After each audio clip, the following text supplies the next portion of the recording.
దళిత బంధు ప్లేస్లో అంబేద్కర్ అభయహస్తం కసరత్తు చేస్తున్న రాష్ట్ర సర్కార్ ఒక్కొక్కరికి 12 లక్షల సాయం పూర్తి స్థాయి బడ్జెట్ పెట్టినప్పుడు ప్రకటించే ఛాన్స్, కొత్త గైడ్లైన్స్తో స్కీమ్ అమలు, కలెక్టర్ల ఆధ్వర్యంలోనే ఎంపిక ప్రక్రియ జరుగుతుంది.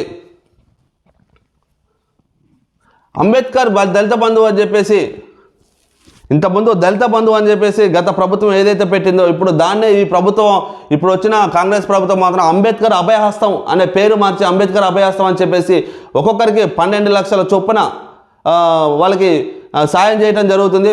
పూర్తి స్థాయి బడ్జెట్ ప్రవేశపెట్టినప్పుడు ప్రకటించే ఛాన్స్ ఉందని చెప్పేసి మనం క్లియర్గా ప్రచురించడం జరిగింది. అంతేకాకుండా ఒకప్పుడు దళిత బంధు పేరుతో చాలామంది పేర్లు వెలుగులోకి వచ్చాయి. కానీ ఎవరికి కూడా లబ్ధి పొందలేదు. ఎవరో ఒకరు వాళ్ళకి అనుకూలంగా ఉండే వారికే వచ్చిందని చెప్పేసి అప్పుడు విమర్శలు కూడా వచ్చాయి గత ప్రభుత్వంలో.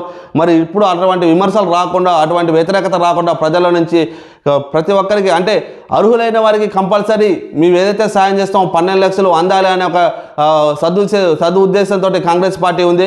అంతేకాకుండా ఒకప్పుడు దళిత బంధువు అని చెప్పేసి పేరు పెట్టేశారు. దాన్నే పేరు మార్చేసి అంబేద్కర్ అభయహస్తం అని చెప్పేసి పేరు మార్చడం జరిగింది.